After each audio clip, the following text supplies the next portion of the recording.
Você acompanhou o noticiário nos últimos dias? O Ministério da Economia já está com proposta pronta para terminar com juros sobre capital próprio e não só isso, taxar os dividendos. Então você precisa ficar até o final desse vídeo para entender todo o panorama e os impactos, principalmente se você tiver investimento em ações. Bora lá!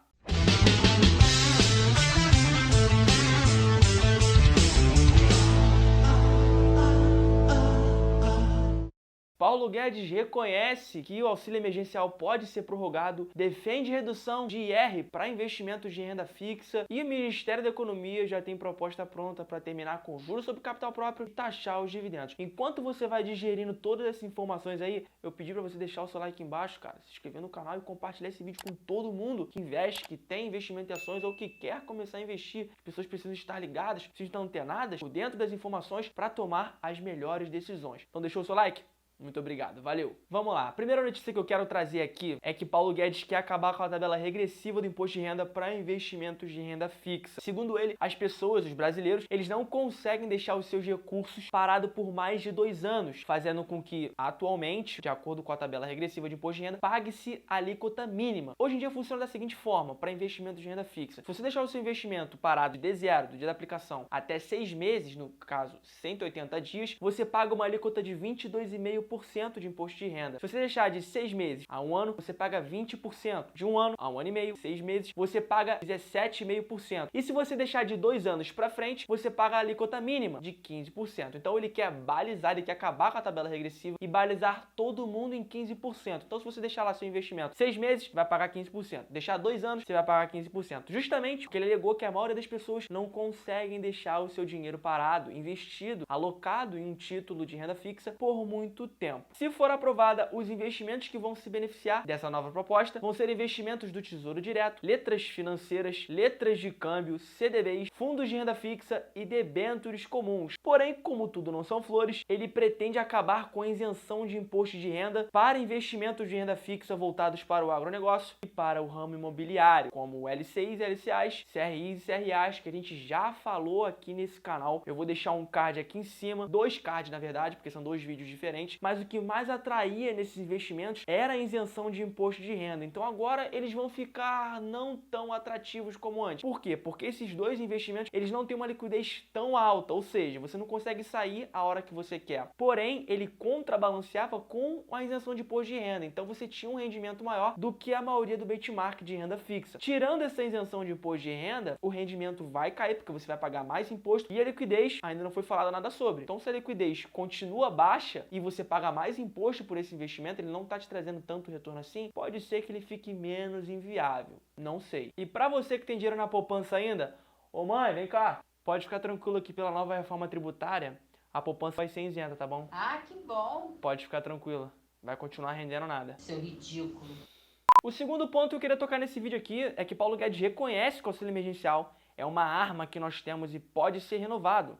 Se a doença continuar fustigando, as mortes continuarem, nós vamos ter que renovar. E ele ainda sinalizou que se cerca de 60% a 70% da população for contemplada com a campanha de vacinação e 100% dos idosos forem vacinados, não vai haver necessidade de fazer uma nova rodada de auxílio emergencial, uma nova rodada de assistência por parte do governo. Mas dados da Secretaria de Saúde mostram que o Brasil ainda está muito longe dessas projeções do Guedes. Eu puxei aqui que apesar do Brasil estar em 4º lugar no total de doses aplicadas, amarga o 63º lugar no ranking global de vacinas aplicadas a cada 100 habitantes, de acordo com dados da CNN, publicado no dia 21 de maio. Então o risco de furar o teto de gastos com uma nova rodada de auxílio emergencial é iminente, claro. O governo precisa comprar mais vacinas, porque afinal de contas, apenas 10% da nossa população foi vacinada. Muitas pessoas estão passando necessidades, o governo vai dar o auxílio, só que, calma Pedro, da onde que vai vir esse dinheiro? Se o Brasil não está arrecadando para cobrir esses gastos,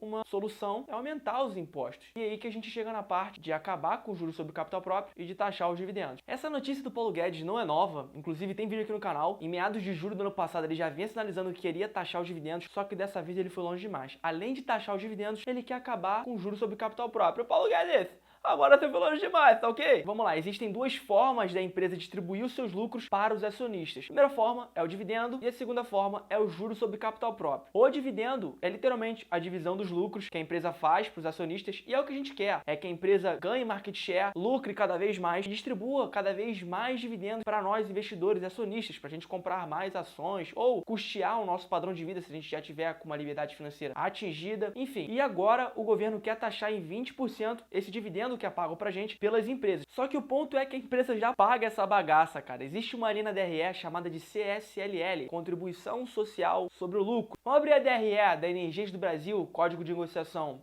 ENBR3, pra gente dar uma olhada. Você tá vendo aí na tela, basicamente, que tem a margem bruta, tem o EBITDA e tem ali, ó, no finalzinho, o IR e contribuição social, ou seja, imposto de renda e a contribuição social. Isso aí já foi pago, cara. Ou seja, Pedro, mas a empresa já pagou imposto sobre o lucro, o que sobrou, que é o lucro líquido, ela vai distribuir para mim, aí o governo vai vir e vai taxar em cima desse lucro que já foi taxado lá atrás? Pois é, meu amigo. Praticamente em todo o mundo existe a taxação dos dividendos, só que no Brasil existe uma carga tributária absurdamente gigantesca em cima das empresas. Por isso que até hoje não existia a taxação dos dividendos. Por exemplo, nos Estados Unidos existe taxação de dividendos, países da Europa praticam taxação dos dividendos, só que lá a carga tributária, o IR e o CSLL, lá na linha da DRE, ele é menor. Então a empresa meio que contrabalanceia, ela paga menos imposto e repassa mais dividendos. Aí o governo vem e taxa esses dividendos e no final fica elas por elas. Só que no Brasil, o imposto em cima das empresas já é muito alto e além do imposto que a empresa paga, você agora vai pagar também. E eu vejo muita gente usar o argumento, falacioso inclusive, na minha opinião, de que essa taxação é feita para taxar os ricos para distribuir para os mais pobres. O nome do imposto já é Contribuição Social sobre o Lucro. A empresa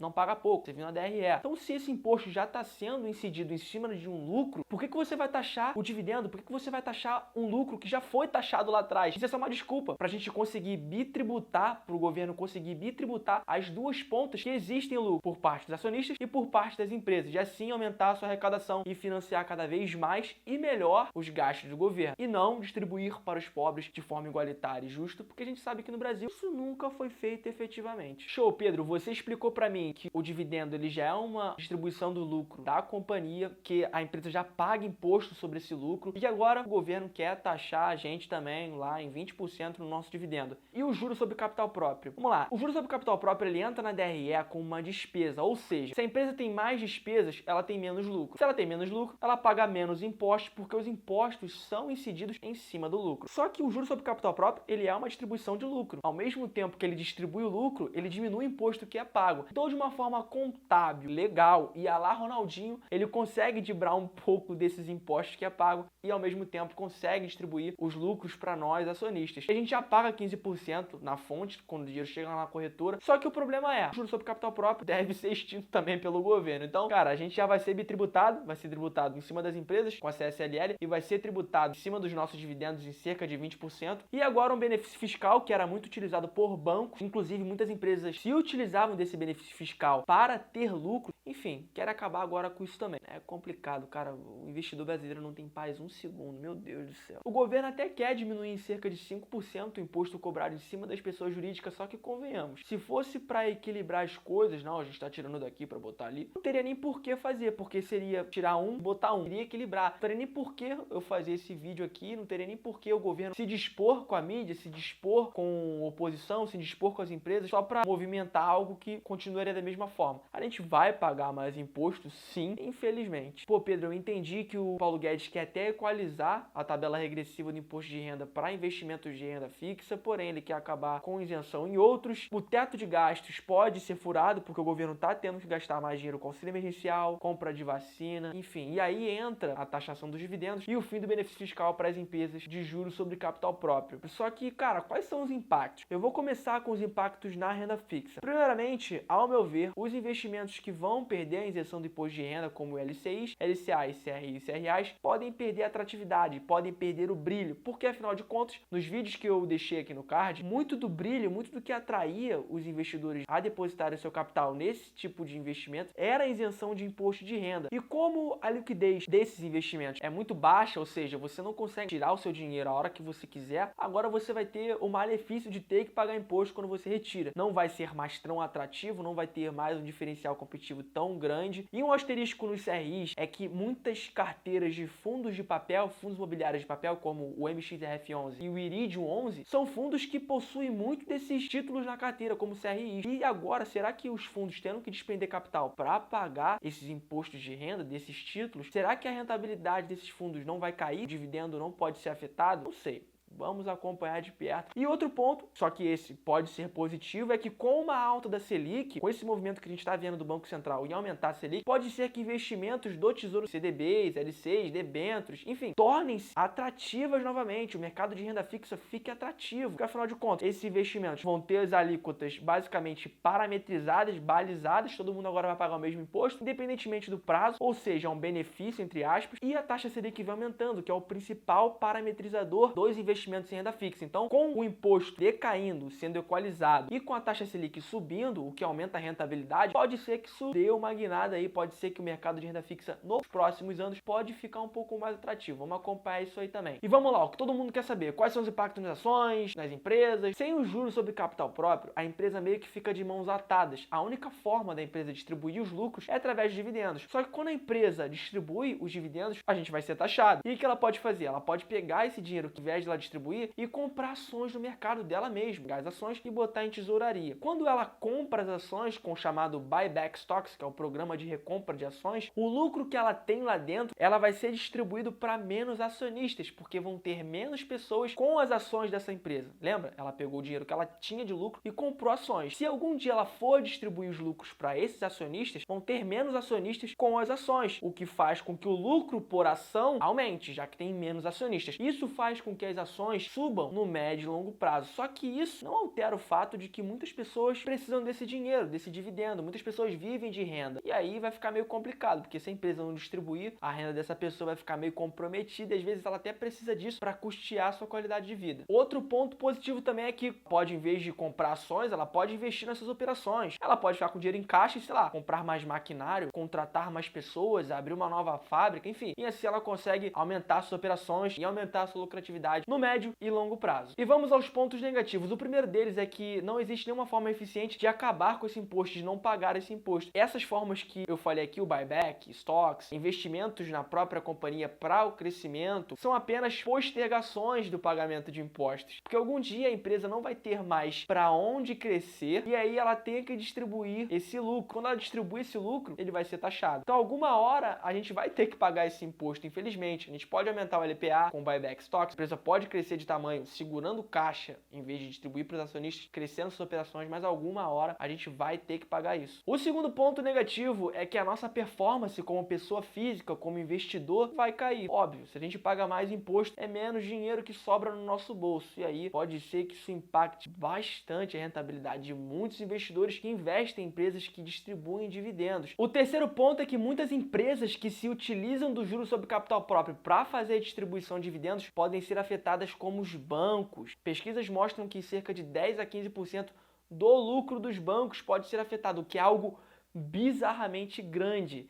Se a gente for botar na ponta do lápis, por exemplo, o Itaú, no último ano, teve um lucro de cerca de 6 bilhões de reais. Só que vamos botar que diminua 10% do lucro do Itaú. 10% de 6 bilhões dá 600 milhões de reais. Isso é uma boa grana. Isso é um bom dinheiro que os bancos perdem e fazem até com que as ações percam a atratividade. Porque as ações na bolsa, elas são muito negociadas por múltiplos do seu lucro. Se o seu lucro diminui, as ações tendem a cair. Então, no médio e longo prazo, a gente pode ver muitos bancos, a própria ação da B3, que distribui muito juros sobre capital próprio, perderem um pouco de valor se essas propostas vierem à tona. O quarto ponto, cara, já é mais um achismo meu. Você extinguir um benefício fiscal, que é o juros sobre capital próprio, diminuindo o lucro das empresas, e você taxando os dividendos, diminuindo a performance do investidor, pode ser que a bolsa perca atratividade, porque afinal de contas, você diminui o rendimento do investidor, faz com que o investidor que investe na bolsa perca rendimento e você faz com que as empresas que mais puxam o índice, que são os bancos, praticamente, junto da Vale, Petrobras, que distribuem muitos dividendos, pode ser que a nossa bolsa perca atratividade. E a nossa bolsa perdendo atratividade, pode ser que ocorra uma evasão de capital, uma saída de investidores do Brasil. E quando você tem evasão de capital, a gente sabe o que acontece com o dólar. O dólar tende a aumentar, a gente perde a atratividade de investimento, aumenta o risco país e toda aquela história que a gente já sabe. A minha opinião é que o governo deu um tiro no pé tá fazendo com que os nossos investimentos rendam cada vez menos, pagamos cada vez mais imposto, é complicado. Mas eu quero saber de você, o que você acha? Você aprova isso? Você desaprova? Deixe sua opinião aqui embaixo. Sem mais delongas, um grande abraço, vou ficando por aqui. Meu nome é Pedro Mucioli e esse é o Multivalor.